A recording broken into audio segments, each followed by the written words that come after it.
track this week. That's So great because there's such a lot in these two, isn't there? there is I'm done these anticipating two. lots of questions and big discussions today. Yeah. So yeah, done these two, but I'm missing a couple when we get caught up when time allows in the next few weeks. Cool. That's really good to hear. Hi, Laura. How's it going with all the altitude sessions? Are you enjoying them? Are you staying on top of them? Oh, Oh, yeah, it's I had to do like five in a row. It's like similar to Karen. I was off for a couple of weeks over Easter, and then we had like a big session of like three.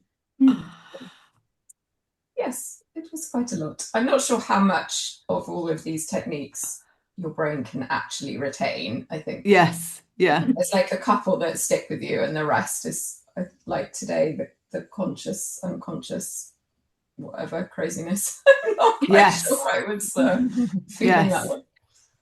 So what's good is that doing the prep in advance as you've done, both of you, and then going over it again today and in the breakout room, and it's trying to add those different layers of processing it.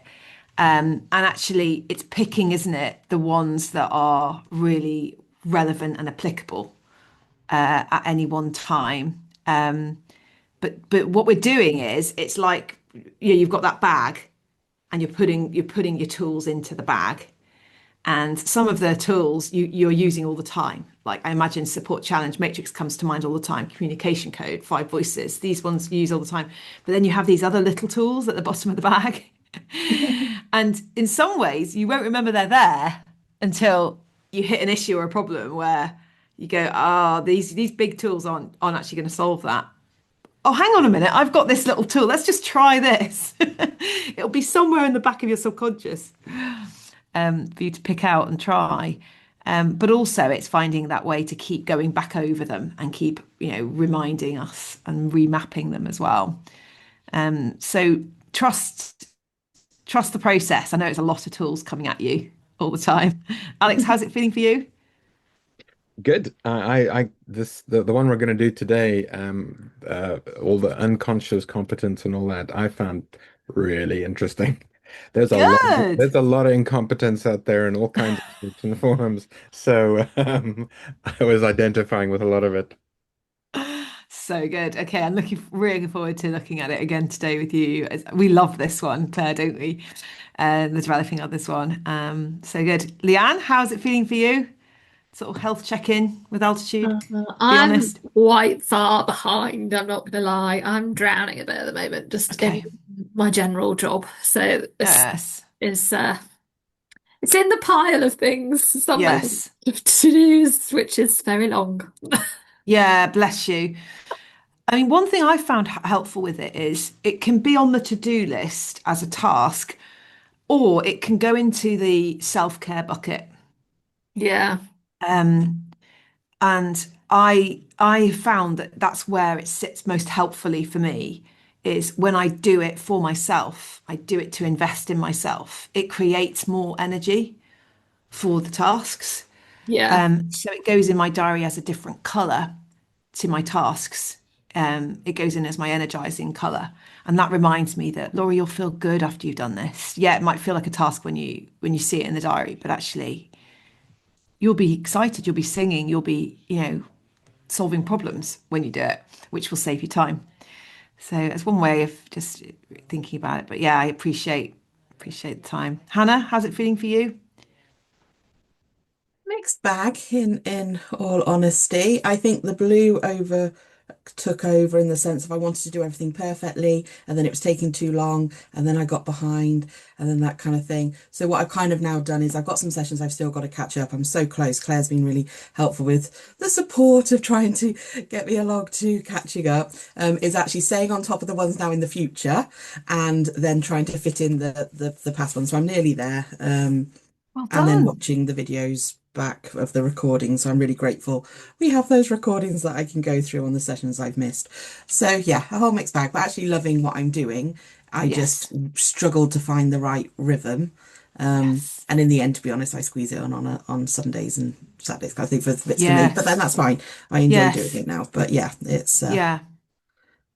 Yeah. I So all think I good. think if you did need to ever ask, at Bible Society to be exempted from something so that you could have time to do your prep, I think that might be well received, Yeah, I because know, it but is work. It is work asking you you to tie it up invest. with like doing payroll and things like that. It's that kind of, it's yeah, but no. But let's remember that everybody here is really hardworking, high achieving, probably has some perfectionist tendencies in different ways for different reasons. And so, if you are still here now and you are keeping up with it and you've done more than 50, 60% of the prep, well done. And sometimes that's good enough. Sometimes that's good enough. And some of you are, really, really being intentional in that space. So being kind to yourself, maybe, blocking out a nice half day or a day, perhaps whenever you can, or getting up early one morning to have a couple of hours on it, can boom out 4 sessions then. That can be a good way to just feel like you're making some progress, and put some kindness around it, like have a nice breakfast or go to a hotel and order their coffee and breakfast there, so that you can actually invest in yourselves and put it on the work expenses. Because this is work, as well as recharge and excitement. So the aim for today's session is that it's going to be really energizing and it's going to make you feel excited as well. And it will point to ways to make work a bit more sustainable in the future, and to think about your own support as well. So let's bounce in straight away now. And if others are joining, they can join us as we go. So, Bible verse for today, the sort of mindset for today, is this verse that we see from Paul. Paul's speaking here in 1 Corinthians 11. He says, "Follow my example as I follow the example of Christ." And I think that's an interesting phrase, isn't it? What we often talk about, modeling good leadership habits to others so they can follow us. And there's obviously a danger warning there. A little warning is we're not perfect, so we don't want people to follow all of our flaws, and we don't want them to put us on a pedestal. But equally, we do want to make sure that we are removing any hindrances to people being able to come into our leadership, and for them to feel like they can learn from us and get ahead. And that's where the 4 C's of the influence model are really helpful, aren't they? Is that sense of thinking about Jesus as he demonstrated competency. He was very clear. His teaching was amazing. His teaching had authority, and everybody was impressed with the way he responds to things. I was reading recently the woman caught in adultery, baying for blood, like trying to put him between a rock and a hard place. Are you going to show mercy, or are you going to stick to the law? And actually what Jesus does is this incredible circuit breaker. He just kneels down, he writes in the sand. Who knows why? Was he removing attention from her? Was he pausing to think? But I think one of the key things it resulted in was a diffusion of all of that emotional energy. Now, we don't see that in other leaders very often. It's so good, especially when you look around today and you see a lot of leadership flaws. You see Jesus responding in a way that is really, really characterful, patient, faithful, considerate, but also savvy as well. Also kind of savvy about people, clever, shrewd. So competency is there, the character is there, the credibility is there. When you look at how he very carefully fulfilled all of the prophecies of the Old Testament, that shows amazing amount of credibility to be who he said he was. And then the chemistry piece, he was fun, he was warm, he was good company. They had dinner parties, they relaxed. He stopped and had moments of connection with people on a regular basis. They ate together all the time. It was lovely to be around Jesus. It wasn't just sacrifice and hardship. It was warm and it was connection. So we can follow Jesus's example to become the leaders that others can then get behind and can enjoy being led by.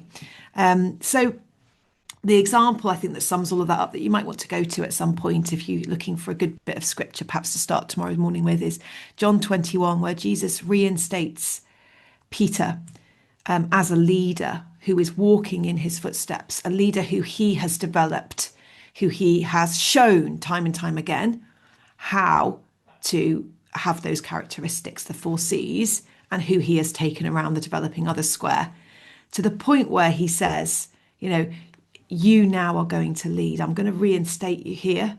This is who you are, but I'm never going to leave you or forsake you. And it makes me think about that last stage in the developing others square, where it says, you do, I watch.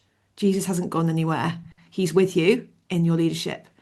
And he is helping you, stage 3, and he is watching as well. But we can keep going around the developing others square with Jesus as we observe how he did it through the Gospels and as we get alongside what the Spirit is doing in the churches and what others are doing as well as part of the body of Christ.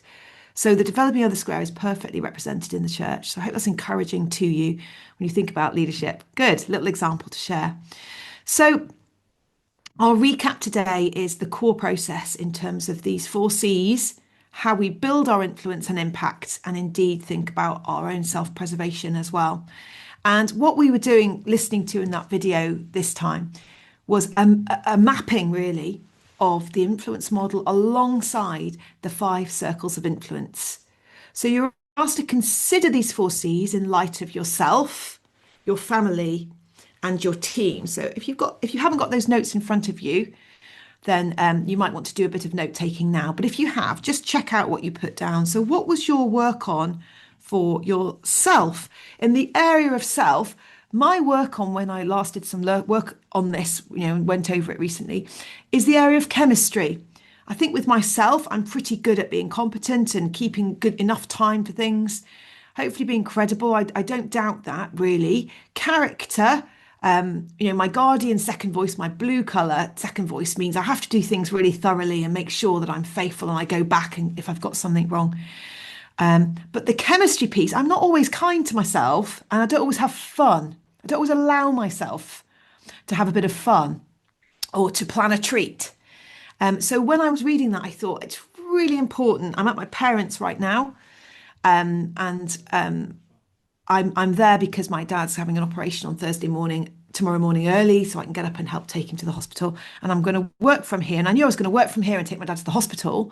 But when I did this, I thought, but also I could actually use it as a time for me to engage in a bit of self-care as well. Cheshire Oaks Outlet Village is literally a mile away. I always love to go down there. And popped down there yesterday. I'm going to pop down there again and get myself a refill of my favourite bubble bath. So just a bit of chemistry with myself is really important. So just have a feel around for you. Which of those 4 Cs do you think you might need to put in place for yourself? The second circle is that family space. So again, look at the 4 Cs and it might be a different one. Which of the 4 Cs do you think you want to celebrate that you're doing, but also work on for your family? So for me, there was a little bit of character there, actually. Even though with everybody else, I'm very, very careful. With my family, occasionally, I can, be a bit impatient, or I can say something that's a little bit harsh if I'm disappointed at the way that perhaps my kids are, taking on their chores or not taking on their chores, and I can occasionally perhaps show some exasperation. And I can forget that actually I'm in phase 3 with my kids. They're 11 and 13. I'm not in phase 4. I can't just watch while they get on with things. We're in stage 3 of the developing others square, where they do, but I'm helping. So it's okay if they're not completely thorough in clearing away their dishes. It's okay if they're doing the lion's share, but if I'm helping, that's all right. So I've let myself off the hook slightly, or I've let them off the hook slightly, which helps me, I think, to feel as though I'm showing up with the right sort of character with them. And then finally, the team piece as well, character, chemistry, competency and credibility. Competency was the one I chose with my team.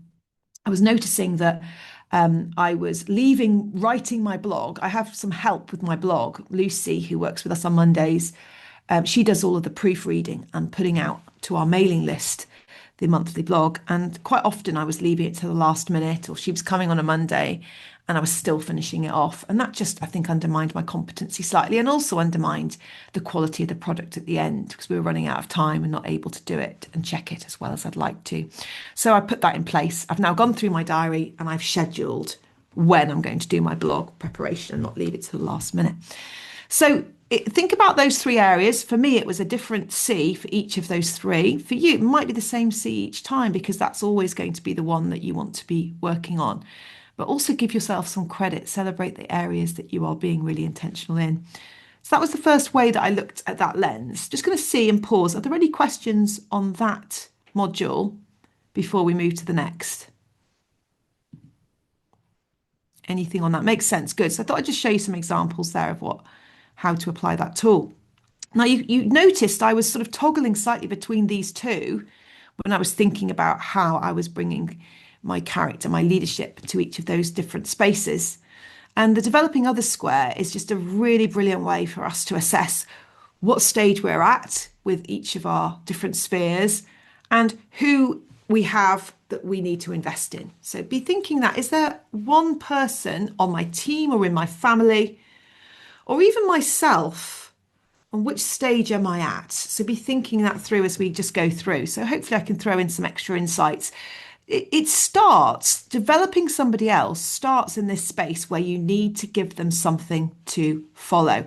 I am horrified. This happens every so often when someone is given a new role and they are thrown in the deep end immediately without having seen how that role has been played out before in that organisation, without knowing.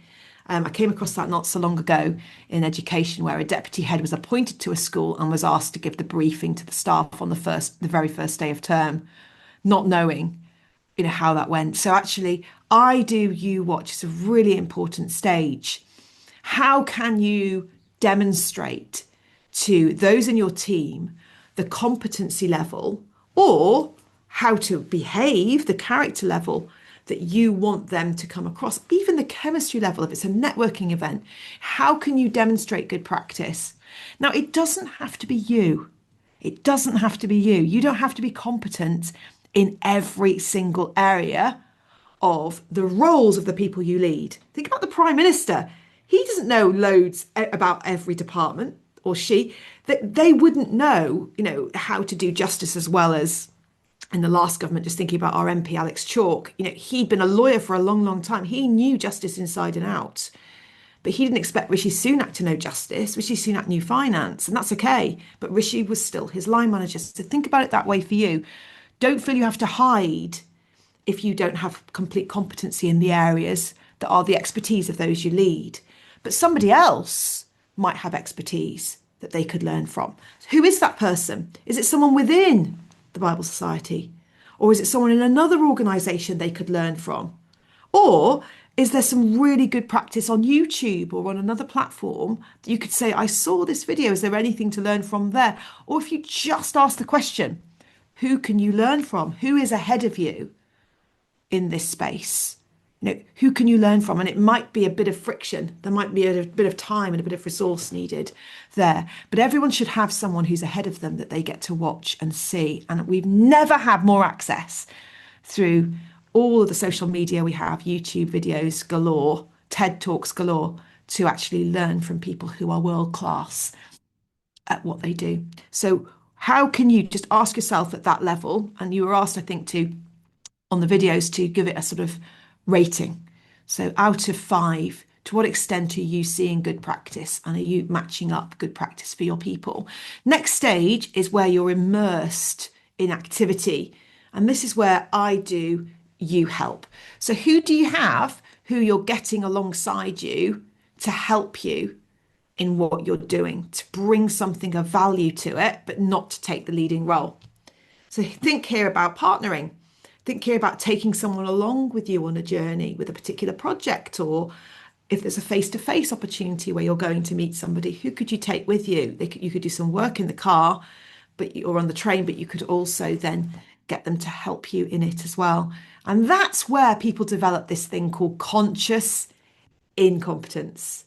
So when they were watching you or watching the person on YouTube, they're like, yeah, that looks amazing. I want to do that. They have no idea how hard it is. And I want to say to you as leaders, you're in the positions you're in because you have mastered something. And you may have forgotten how long it took to get as good as you are at it. It took hours. And if we think about the four C's, character over time, integrity, which is so highly valued at Bible Society, it's one of the reasons they've picked you to be in the roles you're in. That takes years. So it takes a long time, but when someone else starts to muck in and help, that's when they become aware. Oh my word, this is not as easy as it looks. She makes it look so easy. He makes it look amazing. It's hard. It's when they get the sweaty palms or they make a mistake and they think, oh, what is wrong with me? I couldn't even do that. I wasn't even doing the main thing. I was just helping. Look what happened. And that's where they can easily land in the place called the pit of despair. Oh, Claire comes from a therapy background. She's well aware of the pits often when she gets involved with somebody, helping them out. It's horrible to be in the pit. It's horrible to even look into the pit. And we've probably all been there at some point. And when you're in the pit of despair, you need someone to reach down and to pull you out and to actually be able to bring you out and to say, don't worry, it's just the pit of despair. Look. And quite often I've shown people, if I've met someone with a pit of despair, I've shown them this and I've said it's a thing. It's not personal. Everybody lands there from time to time. Let's keep going. And that is the cue. That is the key. We don't really want anyone to have to be in the pit. It's better if they don't. They might go past it. It's better if they don't fall into it because it can take a while to recover. But if they're aware of it, then the important thing is to keep on going and to start to empower. And that's where you make that change between you, do I help? You might have to go back a little bit if they've landed in the pit. Okay, let's just keep coming along, just keep helping for a bit. Have another go at that same thing, and then we'll just broaden it slightly to the place where you can switch it over, where they can actually lead, but you're there helping. You might be doing the hardest piece. You might be heading and footing, but you might be checking before they sign off. But you are there to help actively. And that's the empowerment stage. That's where they start to build what's called conscious competence. And conscious competence means it's not easy yet. It's not natural, but it's something I am learning to do and I am building confidence in it. We can then move up from conscious competence, from empowerment, to a place where you start to just move away slightly. You start to back out slightly and let them get on with it. You do, I watch. If you remember those days of sleep, of sort of sleep training with your child, trying to settle them. If you have kids, or that might be something you grandchildren, or you might have seen it. You back out of the room slowly, and they're settling themselves a little bit more. You can hear those moans get a bit quieter, and then they're done. And you think, yes. So you can move between these two. Sometimes you need to help a little bit more, and sometimes you just need to watch. But you can move between those two. And when that starts to happen on a regular basis, it's really important you stick around. Remember when we thought about the example of Jesus? He says, I will never leave you nor forsake you. I'll always be watching. I'll always be there, cheering you on. People need to know that you're there. And it can be very easy sometimes, especially for the pioneer, to exit on that last point. You're fine now if you go, great. Yeah, I'm getting on with something else. What? And you're ringing? Why? What do you need? You're there. You know.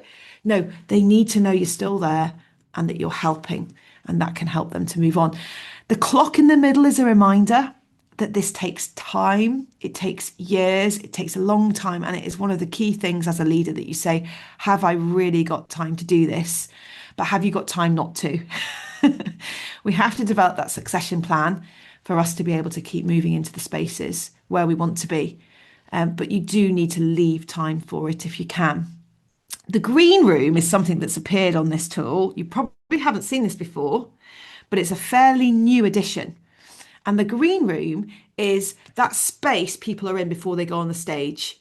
It's filled with flowers, it's filled with food, it's filled with drinks. And it can be a way of a leader keeping somebody close, but not on the stage. Okay, you can make things so comfortable for the person in your team that they never actually graduate and achieve their potential because it's so nice having them as a number two. That's a big temptation with me and Claire. Claire's so great to have around that I am asking myself as I see this, will I let her fly? She's so awesome. Doing it together is so amazing, but there'll come a time perhaps where Claire will want to go and do it on her own. And will I be able to carry on supporting and watching, or will I want her to stay close because she's so comforting to have around and she brings so much. So it's just something to be aware of in your teams. Who are the people who actually perhaps might need an opportunity to do something a bit more than they're doing currently? Okay, I'm going to show you the questions now. I've got 2 slides, so take a photo of these. You may already have done this, hopefully, with the altitude. What are your tendencies when it comes to developing others? So have you marked each side of the square out of 5? Do you know which one of those areas you perhaps is your blind spot? And then once you've done that, these are some questions to consider together now for a good little chunk of time. I'm going to give you at least 8 minutes. How did you rate yourself in each stage? Which is your growth stage? Why do people land in the pit of despair? Who need you to take them around the square? You don't have to answer all questions, but which question is jumping out to you? And what do you need to process? So you'll enjoy talking about this. I'm sure more clarity will come as you talk. But before we go, these are big, big fat tools. Are there any questions? Is there anything to clarify? Anything not clear?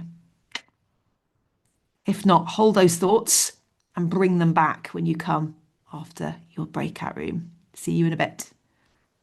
Just before I send them out, is Leanne there or is she? Because I might just. Oh, you are there. I just want to check. Super. Great. I am going to just pause the recording while my mouse gets up there. Good. Go on, carry. Hannah, you're laughing. What was the chat? What were you enjoying? So having great time with Claire, just kind of looking through some kind of examples of when you're looking at developing someone and you try different angles of developing them, giving them different ways to do it. And sometimes it just isn't a skill set for them to have. We were looking at the standards of practice having like a tool bit, which we have done, but sometimes there can be situations where however much you show, because there's such a gap in between, that actually sometimes you have to say, do you know what, that's not a skill set for them, someone else can do it, but where is the cover going to be? So we're having a good old, just chat on different ways and best practice and things like that. That's such a good point, Hannah. And actually, it's worth saying here that we're starting on like this bank of tools to develop people, and this will work for some people, but it won't work for everyone. It will work for some skill sets, but not for every skill set. And so we're matching the tools to the needs. So don't worry about the person that doesn't fit this mold. Think about where it does fit.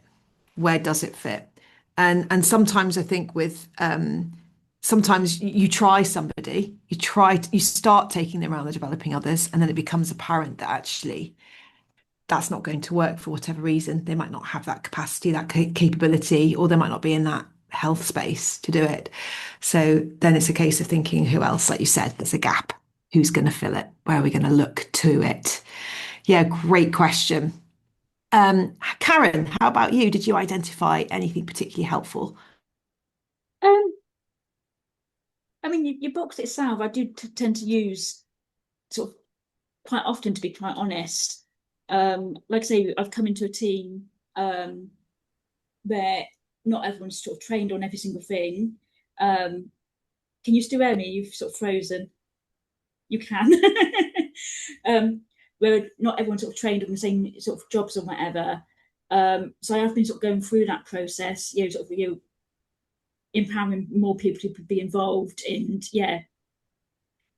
it's good. Good. Sorry, I froze there, so I sort of missed that first bit. I've just changed my Wi-Fi to my hotspot. So what did I miss, Claire? What did you hear? Yeah, I think you were just saying you've had lots of different people in at different stages. So yeah, you're sort of taking different people down around different parts. Yeah. And is there a particular area of the square that you have found hard to take people around, or is it your blind spot perhaps? Probably your last one, to be quite honest. You do, I watch. Because I want to be doing it. Yes. Yes. Yeah, I find Yes. that probably more difficult. Yeah, it's probably an area I need to sort of spend more time on. Yes, especially when you can see someone's about to make a mistake. It can Yes. be really hard not to go no and keep pulling them back into you to I help. But Yeah. actually, that's a really good thing to be aware of. Love that. Leanne. I sort of sidetracked the conversation, so we didn't have probably the conversation we are supposed to. I was talking a little bit just about one of the tricky things in my role at the moment is that there aren't any other people around to train. Like, Mm, I think, I don't think it's unusual actually in terms of Bible Society. There's lots of people that are stretched very thin, and actually, we don't do a lot of succession planning. And so, what do you do when you're like, oh, I could really do with teaching someone how to do this? Because, well, I've got one person in my team that if he got hit by a bus, no one else knows how to do what he does, mm, but there isn't anyone else for me to train. So, mm. yeah, that presents a bit of a problem. Yes, that's huge. I don't know whether this helps in that particular question, but it brings something to mind, which is we can often think in terms of having a full-time employee is necessary to have a new team member. When actually it might just be that small piece. It might just be a couple of hours we need a week of that particular thing. It might be someone we can use as a contractor, or it might be, negotiating a situation that just isn't exactly straightforward. It's not having a whole new team member, but somebody to do that perhaps from another team, for like a secondment type thing. Or if you can make the case that you need somebody to do a particular thing and you can identify who that person is, then that's the kind of collaborative work environment that I think we're moving towards more and more. And that might spark a thought. I don't know. Alex, anything from the tool for you? Um, I mean, yeah, I'm always really interested as to why we are the way we are and why one does well, in whichever of the squares you do or you hit the other. So like I know for a fact that I tend to be more lone wolfy. So the idea of somebody watching me and learning from me is makes me uncomfortable. So it's sort of there is a tendency to then just be like, no, no, I'll just do it. Leave it to me. This is a thing. So actually finding the tools to move away from that lone wolf tendency Yeah. and sort of giving them a chance to learn from me and in a way that is good. Um, yeah, that interests me. Really good. And can you think of any person that you could take around the square? Um, I can, yes. Good. And how I would take them around the square is would be the challenge. So Yes. yeah. Because yeah, that's where the tools would be helpful. Yeah. So I find it really helpful. And as I say, this is not like a perfect thing, but it's a really helpful sort of check and balance as to what I'm doing with those I'm working with. Is am I doing this? And whenever I see this, I think, right, I must make sure that I am stretching that person who's amazing and has potential to move them around the square. Or I know I'm on this stage, so they need more opportunity to help if I'm on stage two. Or if I'm on stage three, they need more opportunity to lead with me being there as well, with me helping. And same with stage four. But it also works for yourself as well. Are you doing this with others? Who is ahead of you in your role that you could go and help? Or you could ask to come with you or mentor you, help you in a situation that's new. There's lots of retired people around at the moment who've been brilliant in their field, they really love investing in leaders. I've found a few of them, but it's knowing who they are, who in your life, as you look around, has some skills that you respect that are further ahead than you that you could get time with. Go and take them out for lunch, you know, go and watch them doing something. Or, as I say, ask if you can buy them a coffee and get their help on something you're working with. So think about it for yourself as well. I find that quite exciting and interesting. Larissa. Um, I think it does depend a bit on who, like how many people you've got in your team, and if you've got people that can do the things that need to get done. Um, I I think with this, I have a really good team now, so I have been able to kind of delegate things to them and then get to the point of they are doing all the things. But it's quite interesting. There's probably a bit of a pioneer thing. I think that kind of like sometimes I feel a bit guilty if I'm like not the one that's always doing all of the stuff. Although I can't actually do it with the time that I have. So actually, I mean, it works when you're doing it well. It works really well because then you're empowering other people to do their job properly and do take responsibility for the things that they need to do. And in some ways, as in a kind of leadership role, your role is not to do all of the things; it's to keep everybody on track with the things that they need to be doing. And kind of say, right, this is where we're going. You're doing X, Y, Z, and then I will check in with you to check that we're still going in the right direction. But it's definitely a different way of doing things than when you're like, oh, I'm doing all of those things, and then someone else is telling me what to do. So it's there's definitely kind of growth within as you're going around the circle. And then that's kind of work. And then from a personal point of view with kids, like this is way more challenging with kids because they're not grown-ups. And when my 11-year-old is like, let me do the ironing for you, and I'm thinking this is going to take you like an hour to iron a t-shirt, and I could have done all of it within that time. So it's kind of that sense of, yes, well, you could do a couple of things and then I will do the rest of them. But it's like kind of the I do, you help Yes. as they get older. But it requires a lot of time and patience, which you don't always have. So it's kind of making sure they gradually learn the things as they go along, so that as they get a bit older, they can competently do all the stuff without you tearing your hair out. Absolutely, especially cooking when they want to cook with you. Oh, torturous. So, as we think about then the core process, let's take an example from parenthood, as Larissa just said there, that I referenced it before, so I'll whiz through it and then I'll do a work example. So I found exactly like you're saying there, Larissa, that I was finding it really annoying that I told the kids, I'd showed them what I expected them to do in terms of tidying up their rooms. I'd done it with them helping, and then I went literally straight to stage 4. Right, I should come in and it should all be done. And this was so empowering for me and such a relief to go, oh, Laura, they're 11 and 13. They're not yet at stage 4. I'd love them to be at stage 4, but they're not there yet. They're actually at stage 3. Just whizzed right past it because I was sort of chatting about it. You do, I help. And it was so empowering for me to allow myself to help them, to recognize that the liberation quadrant of support challenge is stage 3, not stage 4. That feels like dominate to them. I'm not giving them enough support for where they're at. So I can help them still, even though I think it must be obvious where your dirty laundry goes. I can actually be there. Look, and just to notice their body language when I said, come on, let's tidy your room. Oh, I will help you. Oh, okay. So good. So it's really encouraged me as well. So that's an example from home.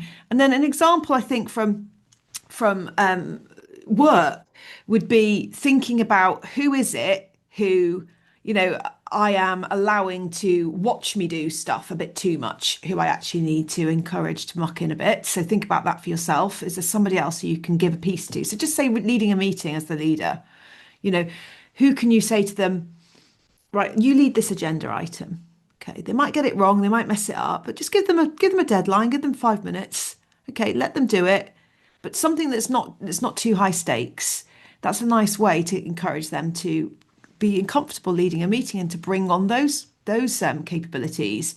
So think about the chemistry piece as well. How can they, if they're really good competently, how about their people skills? Could you help bring on their people skills?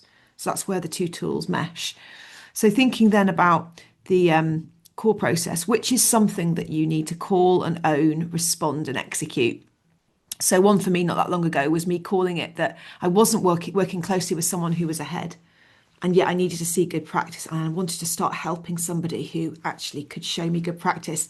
So owning it, okay, what am I doing? I'm not doing enough of that networking in the giant community piece. So what did I do? I went out to Miami, which felt like a massive extravagance, a big expense, but that's where the giant community were gathering. And I actually invested in my relationships there. Okay. What did it look like? It looked like, me and Steve Cockram really hitting it off and then him inviting me to come alongside with him on a couple of business trips to literally watch him. So the first, I went to Northern Ireland with him and I just literally watched. He didn't really let me do very much, but it was me realizing actually how he did things, making notes. And then the next trip we did to Bath, he let me help. That was really encouraging. And I've been having a chat with him this morning. Since then, we've checked in on a regular basis. It's been really encouraging because every time I come off a call with him, I've learned something new. I've been tuned in to where he's at because he's ahead. I'm hanging on to his coattails. And it's such a privilege, but it took me to own my tendency to not do the chemistry piece with people, to not hang around and do the networking opportunities because I thought of them as an extravagance. But having lent into that, there is so much reward. And the execution is to go on any trips he invites me to go on, I'm there. So I started to prioritize that. So think about it for you. Where does this tool land for you? Is it for your own investment or is it for you investing in somebody else? And who is that person? So we want to get just really specific now in this next 5 minutes. So just go back in just for 5. And can you come up with one thing that you could do as a result of the Developing Others tool so far? Thank you. See you shortly.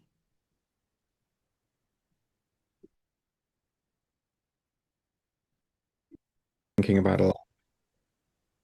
So I think, yeah, I'm going to make a concerted effort to, because I know there's one specific thing that I think would be quite helpful, and just giving them the space, making the space and the time to go, okay, show me what it is you're trying to do or you want to do, all that kind of stuff. And I'm literally going to give that space and time to tell me about it, show me, do the thing, and then I'm gonna give you my sort of insights, observations, those types of things. And then just making the time for that, because it's like you're always busy and rushing from one thing to the next thing. Yeah. Yeah. Actually making the time for that will, I think, be really helpful to them. That's so good. And it's something we did in education a lot, Alex, is lesson observations. Were great. Like go into someone's classroom who is either, ahead of you in something, in some area. It might not be in everything, but in that particular area, they're doing the thing you need to do. And watch them do it. Watch and learn. Imitate. Imitation is a great way to change. Or invite someone who you think is awesome to watch you and to give you that critical feedback. It can work both ways. So yeah, I love that, Alex. You've got a next step that's clear. Well done. Okay. Larissa, let's go to you next. What have you got as a next step? I think mine is probably this kind of is more about parenting, I guess, for me. So Yes. Yeah. kind of thinking about maybe a couple of things where I'm moving my kids on to the you do it, I watch, rather than you do it and I help, or I do and you help, which is probably all the case. Yes. Yeah, but it's kind of, I think that sometimes with parenting, it's more a bit of timing, isn't it? It's like, I don't really want my kids on, like cooking or baking, Yeah. where I get paranoid that they're gonna like burn themselves or something. So I think there's an element of timing within it, but it's good to kind of be conscious of it. Yes. Otherwise, you as the parent land in the pit of despair. Oh, I think that's just part of parenting, isn't it? So stay around that. It can take a long, long time to move out of that circle. And actually, to be fair, I still ask my parents to help me with stuff, even now. So do we ever graduate from that third stage? And do our people as well, our teams. Good. Hannah? So talking with Claire, I think I've got two elements. I've got my chemistry piece while doing this square, that my blue can make me come across cold. So I need to, especially with the green that I'm doing, is do those check-ins, those niceties, that kind of thing, while trying to help develop. So there's that bit. But also with this, I've said I'm going to print out this and have it there as a constant reminder, because at the moment Belinda's Yes. done a few changes with our kind of HR officer, HR business partner ones, and so where I'm working with Liesel, she's having to step up with certain things, and I'm having to try to delegate and pass and train while also still very busy. And my tendency is I can get frustrated, no fault of Liesel's at all. So it's very much then just looking at which one where to kind of map and to place and to help specifically on skills, because they you can be in different areas depending on different skills that Yes. with that. So to try and map it out, and Yes. then over at the kind of the month look and discuss with Liesel to check I'm giving the support needed while also Yes. still developing. Very good. Yes. Love that. We've run out of time, but if Leanne and Karen want to stay on and say theirs out loud, I'd love to hear it. Otherwise, feel free to jump onto your next thing. Claire, anything from you as we go? Not this week. I'll save it for next session because I think a couple of things that came up yesterday and today. Um, hopefully we can address those We'll next. drill in the next Yeah. session. Yeah, there's more to come from this, but just do one thing as a result, and don't worry about applying everything. It's just one takeaway is all we're looking for each time, and you will be growing much more than you think. So thank you so much. If you can stay on, let us know, Karen and Leanne. I'd love to hear it. Otherwise, take care. I'm Have a gonna great have day. to dash. I'm sorry. Okay, lovely. I'll see you Well next done. time. Sorry, we ran out of time. Bye. Karen, No Thank worries. you. Thanks, Laura. Thanks, Claire. thanks, guys. Thanks. Bye. So I need to dash as well, unfortunately. I've got another Oh, meeting to okay. go Bless to. you. Take All right. care. Cheers. Thanks. Well done. Bye. Keep going. Bye. Thank you. Bye.